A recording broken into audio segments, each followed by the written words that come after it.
Welcome to Common Home Conversations Pathway to 2022, a series by the Planetary Podcast, part of the Civil Society Celebration and Declaration for Stockholm Plus 50, a half-century later after the historic 1972 UN Conference on the Human Environment. In Common Home Conversations, you will hear high-level political and public figures, academics, and influential activists discuss what should be the content of the high-level declaration foreseen for 2022. Our planet faces a myriad of catastrophic environmental challenges, from climate change to widespread biodiversity loss to desertification. The science is clear. The state of our global environment is deteriorating at an unprecedented rate, highlighting the need for fundamental transformative changes across our legal, economic, social, political, and technological spheres. Thus, there is an urgent need to reach a common ground within civil society and around it build a civil society declaration with the potential to be the needed starting point for a paradigm shift towards a safe and sustainable future for our global community. Common Home Conversations is the place to discuss the challenges posed by climate change, as well as possible solutions to help create a stabilized Earth and ensure that the Civil Society 2022 Declaration can be a true game changer. Now, here is your host, founder, and CEO of the Planetary Press, Kimberly White. Hello and welcome back to Common Home Conversations for part 2 of our discussion with María Espinosa, President of the 73rd Session of the United Nations General Assembly and former Ecuadorian Minister of Foreign Affairs, and Izabella Teixeira, co-chair of the United Nations Environment Program's International Resource Panel and former Minister for the Environment of Brazil. Thank you both so much for joining us again today. Now, we were talking about intergenerational equity and climate justice. One other thing I'd like to go into just a little bit further, and you both touched on this a little bit, is you're both from countries that house the Amazon rainforest. What could this declaration mean for indigenous communities? Yet again, Kimberly and Izabella, we both come from Amazonian countries, as you said. In the early stages of my career, I devoted so many years to working and living in the Amazon and working with indigenous peoples myself. And what I can tell you is that they have an incredible, sophisticated knowledge about how to manage tropical ecosystems that are so sensitive, so vulnerable. You see a lot of green and a powerful primary tropical rainforest, but any minor disruption can really alter the very sophisticated life cycle of a tropical rainforest. And indigenous peoples, they have lived there for thousands of years, and they know how to take care of the Amazon. And I don't want to be an essentialist. But basically, I think that there is a lot to learn, that the Amazon is at a crossroads right now. If you look at the deforestation patterns, at the land use, dramatic changes in the Amazon, but also the life conditions of indigenous peoples, it's extremely worrisome in terms of the rights, in terms of access to basic services. Unfortunately, the Amazon in our respective countries continue to be our internal colonies. Let's look at Ecuador, but there are more cases like Ecuador. Basically, Ecuador income comes mainly from oil exports. I would say practically every barrel of oil that Ecuador exports comes from the Amazon. And that brings, depending on the oil prices, but let's say 50-60% of our revenue. And if you look at the living conditions of indigenous peoples, not only in Ecuador, but in the Amazon, they are the poorest of the poor. And this has been so evident, so obvious with the COVID-19 pandemic in terms of access to healthcare, in terms of water and sanitation, in terms of food security. And I would say, thank God that indigenous peoples, they have their own organization mechanisms, their own solidarity networks, their own intellectual capacity to gather data, to do their own assessments. There is a platform that was organized by COICA, which is the Confederation of Indigenous Organizations of the Amazon, really being self-sufficient because of the lack of concern, commitment, and responsibility from their respective governments. And with that said, I think that, of course, indigenous peoples are key players to find a new way to manage the Amazon. They're key players. Their presence is a transboundary presence. They have families across borders. They understand the ecological dynamics of the tropical rainforest, and they have to be also at the decision-making table. They have the voice, they have the knowledge, they have the experience, but also they are subjects of a tremendous, profound rights deficit. You name it. I mentioned that in terms of food security, in terms of access to health, in terms of quality education. So there is a lot that our societies need to do. There is very soon, hopefully, a report, very significant report produced by the Science Panel for the Amazon, which are hundreds of scientists, mostly from Amazonian countries, that have come together to produce this state-of-the-art situation of the Amazon. I have the privilege to serve in their advisory committee. And I share that also, Isabella, with Sebastián Salgal. We are both part of the strategic committee of the Science Panel for the Amazon.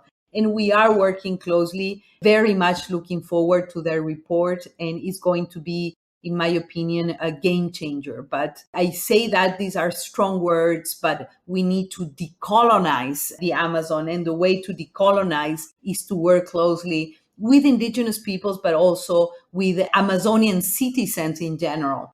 The situation of Amazonian urban settings and cities, for example, is one of the most challenging situations. And well, I can speak about the Amazon for hours and hours. It's obviously one of my passions. But your question about indigenous peoples, their roles, and indigenous peoples from the Amazon, they are entitled to have a seat in the decision-making table. But beyond that, indigenous peoples have made a tremendous contribution in the Paris Agreement, in crafting climate-related agreements. They have a strong voice when dealing with agriculture and the multilateral decisions, etc. Well, to make it short, they are strong, articulated, intelligent, and much needed voices in the global governance arrangements and in the decision-making processes, not only at national, but also at international levels. Yes, I fully agree with you. I'd like to add 2 or 3 comments because my first perspective is something that you mentioned as a critical issue. We need to decolonize Amazonia. And for this, it's not only the national interest or national perspectives. We need to know Amazonia or Amazon region. My feeling is that the world also doesn't know or has different ways to approach Amazonia without necessarily understanding all the dimensions of Amazon regions. Indigenous people connect almost all these dimensions of Amazon region. This is something very important to pay attention because politically, I used to say that Amazon puts Brazil in the world, and today Amazon keeps Brazil out of the world. Okay, because we need to have a common understanding, not only about the importance to protect for climate security, for example, climate stability of Amazon protection, but we need to understand better what Amazon means. And we go into the international community, you know this better than I, that when you go into our countries that are part of Amazon regions, we are seen as middle-income countries. But when you go into Amazon region, we have low-income countries. This is a huge mistake for international community. When you go into to address funds, for example, international funds, no, I cannot support you because you are from Peru, from Brazil, and middle-income countries, etc., etc. It's not true. Okay, we need a new lens to approach Amazon regions. And in my perspective, I do believe that you need to specialize Amazon diplomacy to understand how you like to address common goods. This is very important to pay attention politically and geopolitically, because everyone likes to discuss Amazonia, even Brazilians, without necessarily knowing a lot about Amazonia. I like too much because you have your passion in Amazonia, as I have my one. But we cannot forget that in Brazil, 80% of people that live in Amazonia, they live in cities. I'm talking about 27 million people that live in Brazilian Amazon. It's not 1 million people, it's 27 million people. So it's absolutely important to understand, and that's why I mentioned so much about local needs. And indigenous people are part of this because you have also diversity. This is so rich. the diversity of indigenous people that have Amazon region, that we need to understand how to address not only their needs, but their political role, or their innovative political role, as you mentioned. I fully agree that they must have a seat at the international tables, but we need to understand how we will approach the diversity of interest and knowledge, and also the legitimacy of these indigenous people, not only in the Amazon region, but also in South America. And you know that to have the privilege to have the origin of our society based exactly on indigenous people. This is fascinating because this means that it's a civilizatory trace for our societies. It's exactly based on indigenous people. And that's why I do believe that we need to use this global debate or this global commons debate to make clear for our national society the importance of the indigenous people for our national ID as Brazilians, as Amazon people, etc., etc.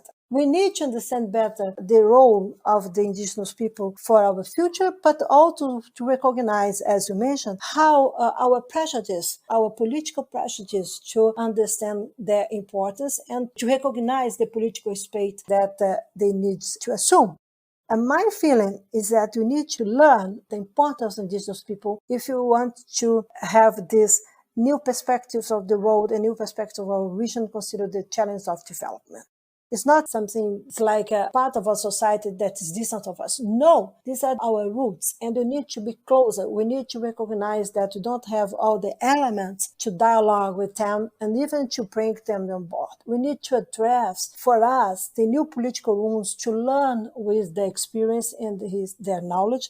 And more than this, in my perspective, we need to understand how they will share solutions and innovative perspectives for our sustainable and inclusive development. My feeling is that not only the international community, but in my country, most Brazilians don't know a lot about how to come together with indigenous people. And I think that, as you mentioned, the new report that is coming will be very elucidative about our challenges. And this is innovative political perspective considering indigenous people, not only in the Amazon region, but around the world.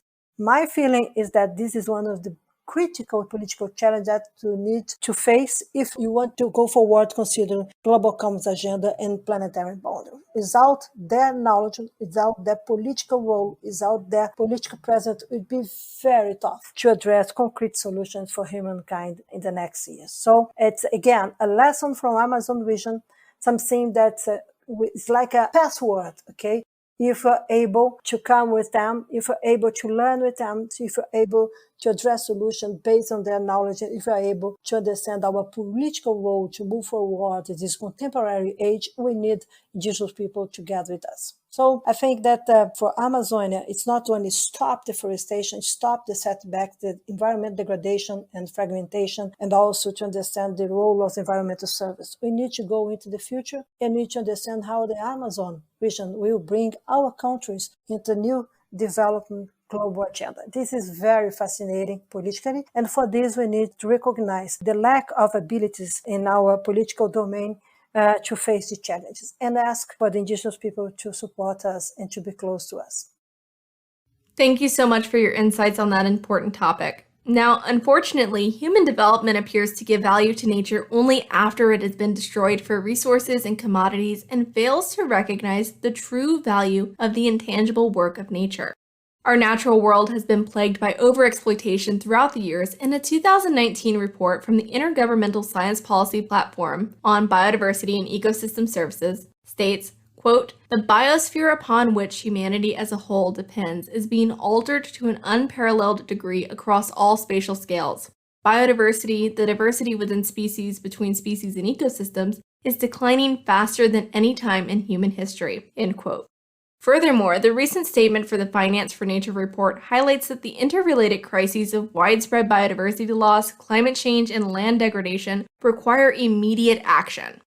A planetary system that supports life on Earth is our most valuable asset. I mean, what could be more important and valuable to us, the intangible work performed by forests to stabilize the climate, or the cutting of trees to extract timber? Maria, can recognizing our global commons as a common good without borders be the conceptual solution to trigger the paradigm shift we need to help us realize the true value of nature? Thank you for this question, Kimberly. And I think that there are perhaps three critical issues. The number one is when we were discussing about the Amazon and what to do in the future of the Amazon, there is a critical issue that we need to discuss and rethink, which is the very concept of sovereignty.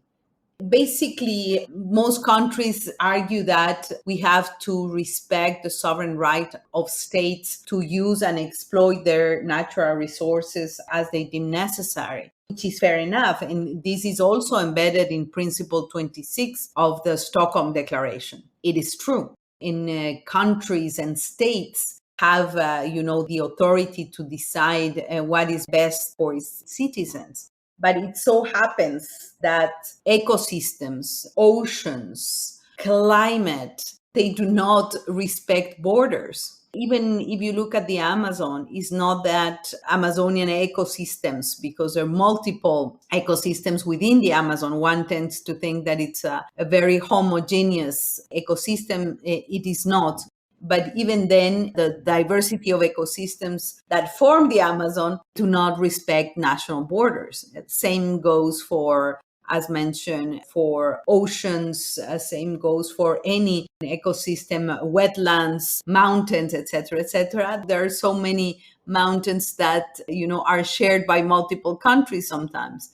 So it means that to manage wisely and responsibly ecosystems, the earth system, we need to rethink sovereignty, and sovereignty in terms of perhaps shared sovereignty and concerted decision making to manage a particular ecosystem, a particular service. For example, water resources. There's so many sources of water that are critical to the development of particular communities that are shared by multiple countries. Water basins do not respect borders. So with that said, I think without going into the details, we need to sit down and think carefully about resignifying sovereignty and also resignifying the common good and the public good. These are concepts that are critical if we are thinking about a new pact between nature, society, and the economy and politics, this new contract that we are talking about.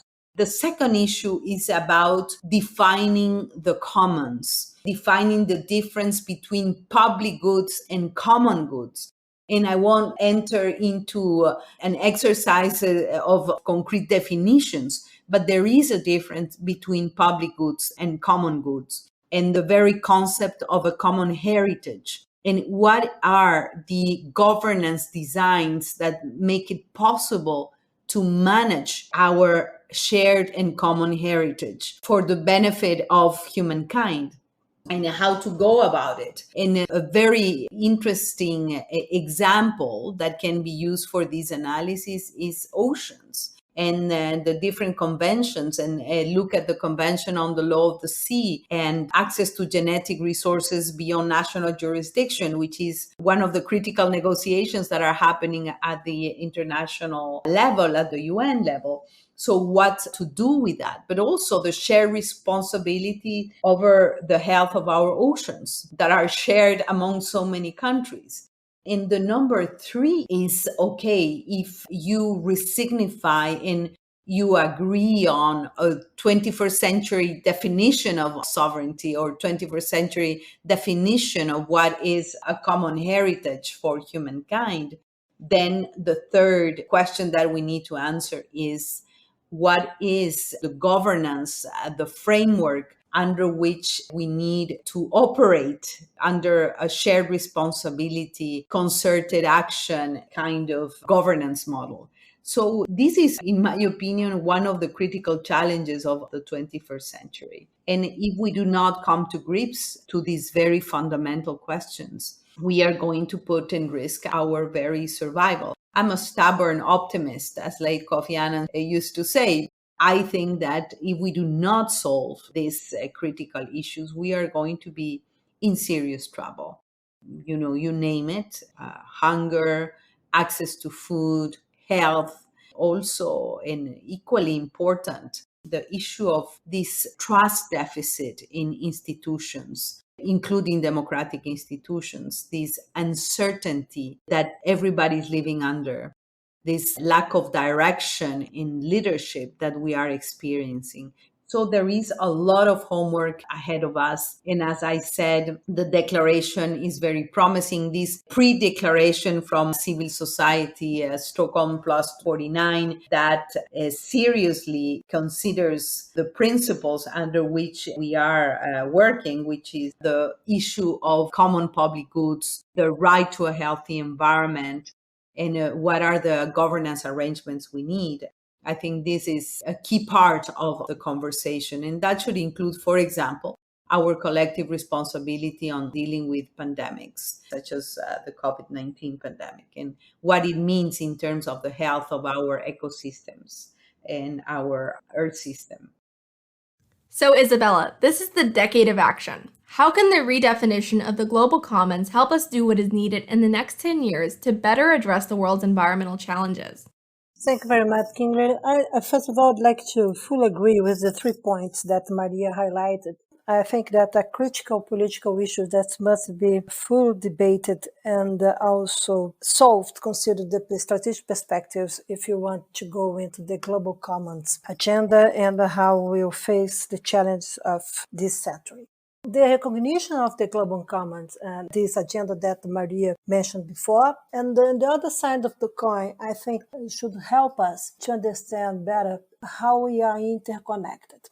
Global Commons will make clear what are the global new economy challenges that we need to put in practice if you want to have well-being, if you want to improve our lifestyles, if you want to have a better relationship between humankind and nature. As a co-chair of International Resource Panel, together with Yanis Potocnik, the other co-chair, launched the think piece on biodiversity challenge considering natural resource management around the world. But this is something easy to understand.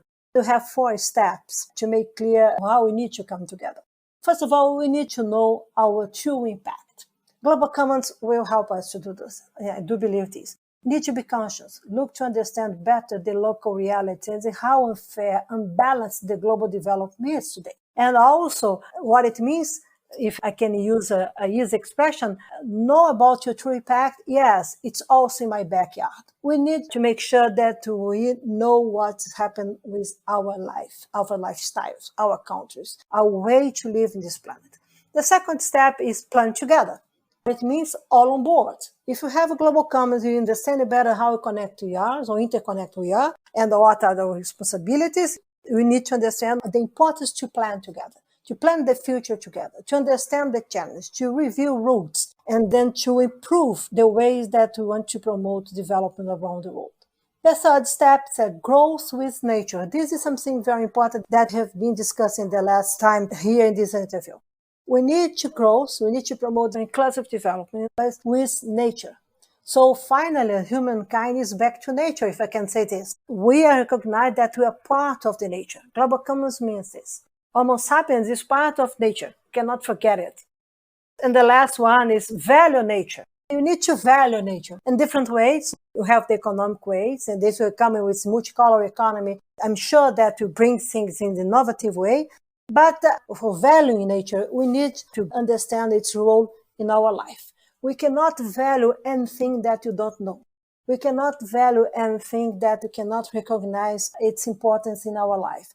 You cannot value something that we don't know. So I think that when you go and you come with Global Commons agenda, I hope that you can make it clear not only that we have responsibilities, that we are interconnected, but that we can understand, we can learn how nature is important for our life and how we are part of nature, and that as human species, we don't have the right to destroy the ecosystem and other lives around the world. So my feeling is that when you go into this agenda, I hope that, as I mentioned before, that you can have a new momentum of humanism around the world, and that you can have probably a new path forward, if I can use this expression between quotes, to bring a new enlightenment for humankind in this century. Absolutely. And I'd just like to add that I think much of the intangible work of nature is often undervalued because it's just taken for granted. Much of it is done silently or goes unseen, I mean, we can't see the atmosphere we breathe that is vital to our survival. We can't hear the work of the forest or the soils sequestering carbon from our atmosphere. And nature does this work 24 hours a day, 7 days a week, 365 days a year, and it does this vital work for free. And recognizing a stable climate as an intangible asset, a common heritage of humankind, can certainly be the way to give value to the work of nature without destroying it.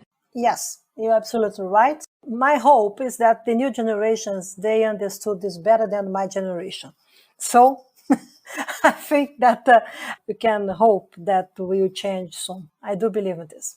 Yeah, and I think that also this very classical distinction between price and value, it's not that we are going to solve the destructive and dysfunctional behavior of human societies towards nature by putting a price tag, and that is going to be it. We have seen these, for example, in international carbon markets and how they are working.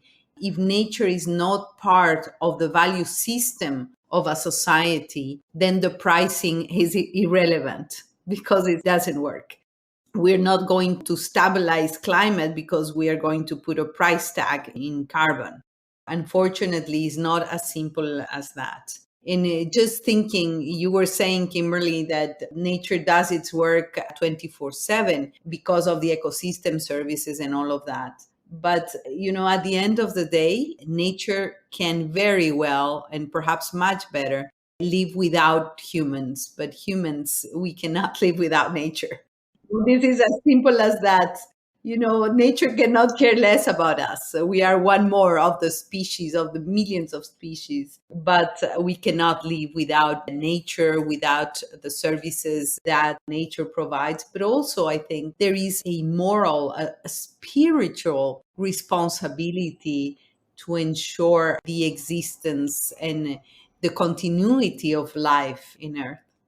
Absolutely. I think you both make excellent points. And it's just so important that we understand the work of nature and that we recognize the value of that. I think as we're approaching this decade of action, this decade of ambition, what better time to do it than now? Well, indeed. Everybody is repeating the word action, and we need action, and we need action. And of course, we need to walk the talk, and of course, we need action. And I think that peer pressure helps in terms of making sure that we are taking the right decisions at the right time. And unfortunately, the cycles of nature differ from the cycles of politics. So there is a mismatch between the times of nature and the times of politics. Basically, our responsibility is to bring the two cycles closer together. Otherwise, it's going to be very difficult. But us, the voices of civil society, of academia, of science, of young people, of indigenous peoples are more needed than ever. Absolutely. I couldn't agree more. Now, it has been nearly 50 years since the 1972 UN Conference on the Environment in Stockholm, the first global conference to prioritize environmental issues.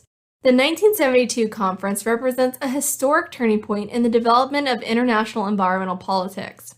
Currently, we are facing converging crises with climate change and widespread biodiversity loss. Given the emergencies we face, do you believe that the 50th anniversary of this landmark conference could be the new turning point for multilateral environmental solutions to our shared problems? Maria, let's start with you. Of course, sometimes when you sit at the UN, you hear governments saying, well, we don't need another summit. We don't need another conference. We really need to act and implement and deliver. It's partially true because I strongly believe that one of the challenges of the multilateral system is the implementation deficit. We have said and repeated over and over again of this action, the need for action. So conferences are seen, as talk shops, as mirages to solve real problems, etc. But in this case, I have to say that this Stockholm Plus 49 and the Stockholm Plus 50 is going to be an opportunity to rediscuss, to recommit, to rethink because of the profound changes that our world has experienced in the last 50 years.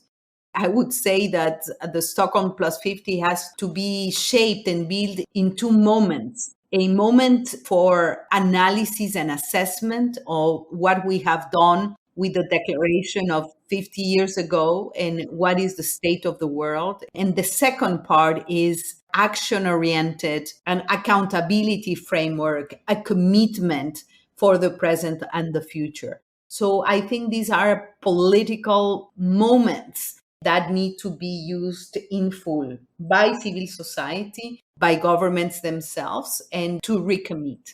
And I think it is time for recommitment, for reflection, for analysis of what we have done wrong at the end of the day, because the numbers and the science is telling us that we are not going in the right direction. And this is pretty obvious when you look at climate, what we have mentioned during this conversation. Look at the state of our ecosystems, oceans, forests, you name it, the extinction crisis. So basically, what is the model of society? What are the governance arrangements? What is the action-oriented commitments that are going to emerge from this Stockholm Plus 50 conference? And I think this is extremely important. At this point in time, we should make sure, and I say we should make sure, societies, citizens, we should make sure that the Stockholm Plus 50 really translate into commitments, into action, into accountability frameworks, into a societal change. And I think that the COVID-19 pandemic is going to help to do that, because we have seen that the way we are living, the way we are facing the pandemic, it's really not the best.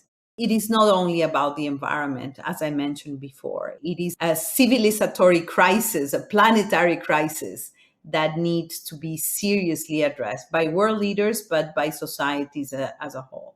And I really hope that Stockholm Plus 50 also engages conversation and dialogue at the regional level, at the local level, that cities have a say, because it's extremely important. The majority of people live in urban settings right now. So what is the voice of local authorities, of mayors, of cities, of the feminist movement about these issues? So it is going to be a golden opportunity to unleash a global conversation and dialogue, to recommit, to reflect and assess, but also to commit for an action-oriented, transparent, and accountable actions regarding our environment, the care for our environment. And we also hope that Stockholm Plus 50 is going to give a political backing and a push to the Global Pact for the Environment. Thank you, Maria. Now, Izabella, I'd like to ask you the same question. Given the emergencies we face, do you believe that the 50th anniversary of this landmark conference could be a new turning point for multilateral environmental solutions to our shared problems? First of all, we cannot forget that when you have 50 years ago Stockholm Conference, you have a momentum in the world that is completely different to what you have today. So I agree that we don't need conference around the world. We need political rooms to bring people together to discuss the present, the future, and learning with our experience consider the past. If 50 years ago it was important to join the countries around the world to discuss environment and development, or development and environment, because it was the decision that was taken, not based on other issues, but based on development, I do believe that we need to rediscuss what development means in this century, because we have different countries and we have different requirements, political, economic, and social ones. And inequalities is one of the peak of these icebergs that you need to understand better how you address this. There is no future for humankind if you're not able to address social inequality in short-term perspective. Be sure about this, okay? And pandemics, again, COVID pandemics, show to us that this is a critical issue, really a critical issue. My second point here that I also think that is very important is to have the civil society engagement and commitment. It's absolutely important that you can have new political rooms to understand what civil society means around the world today, and also what is the role of civil society for the transformative change needed for the multilateral environmental solutions. This is something very important to be observed because our experience shows that we can mobilize civil society at the international community. We can bring civil society with us, but not necessarily we can share all the tools, all the mechanisms at the same level with the civil society around the world. It's so unequal how we put to practice our recommendations and how indeed we can have international cooperation to play strategic roles, consider the diverse of situations of civil society around the world. So something is very important to be observed here. This is the quality of the democracy around the world. Without democracy, it's impossible to address the solutions that we're looking for to address, consider the global challenges that nature is bringing to us now. Okay, so it's absolutely important when to go into the international process that society must be recognized who they are, what are the needs. This is something very important. When you go into the past and go in 1972, it was part of the state members. You didn't have civil society there. And here in 92, we have an open gate. It was really important. And Rio Plus 20 and Paris Agreement also. But we have these movements around the world about global society engagement. And we need to understand that when you go to European countries, this engagement is completely different when you go to the United States or if you go in Ecuador or in Brazil. Or in China, when you have some difficulties considering civil society engagement. So it's absolutely important that you understand how you facilitate, how you host the diversity of civil societies around the world. If you want to consider the challenges that the multilateral environment system demands, if you want to not only share the problems, but share solutions. Diversity and multiple and creative solutions means to bring all on board with different dynamics and the same points of interest. Pay attention because politically it's not easy. We can convince people, we can bring people together, but if you're not able to convince people to act based on their realities, forget it. The challenge is not based on the small scale projects. The challenge that you're facing now, the solution that you need requires really ambitious projects. And as Maria mentioned, we need accountability, we need transparency. It's very important to understand how we recognize the multilateral international system today. Unfortunately, it's not enough to address the problems that must be solved considered common global issues. We need a new way to believe in humankind. And that's why I fully believe that a green enlightenment with political solidarity probably is a really good password to move beyond Stockholm Plus 50. And be sure that we're able to be part of this planet with a new perspective, sustainable ones, and bring really important inputs for international order and also for multilateral system. We know what the problems that we have today. What is not clear, how we want to be together and how we like to share, not only responsibility, but hope. And I do believe that we can do this. And I hope that this movement will bring the new generations, the new players, the new stakeholders to understand that if you are not in the past, you are today with us and will be in the future. So let's do it together. Let's manage this better. Let's reshape our interests more than this. I think that we have really a huge opportunity. I think that Maria mentioned this. We had to re-signify our existence in this planet. Only us can do this. Nobody else can do this. Only humankind. So this is a moment that we need to be smart, to be ambitious, but we need to looking for solidarity. All right, Izabella and Maria, thank you both so much for joining us again today. It has been such a pleasure. Thank you very much, okay? And let's fight for a better world. Wonderful. I have enjoyed very much this conversation and very much looking forward to seeing the world, wake up. And like you, Izabella, I'm a stubborn optimist. And I think that we can make it happen together with vision and commitment. All right. And there you have it. We will not solve human society's destructive and dysfunctional behavior towards nature by putting a price tag on it. We are not going to stabilize the climate by putting a price tag on carbon. If nature is not part of the value system of society, then pricing is irrelevant. It's time to give value to nature. And the declaration for Stockholm Plus 49 is the opportunity for civil society to spark a global conversation. It's a chance to recognize a shared common heritage for the benefit of humankind. It's a chance to recommit, to reflect and assess, and to commit to transparent and accountable actions for our environment. We have a responsibility to ensure the existence and the continuity of life on Earth for future generations. Remember, nature can live without humans, but humans cannot live without nature. It's as simple as that. That is all for today, and thank you for joining us for this episode of Common Home Conversations.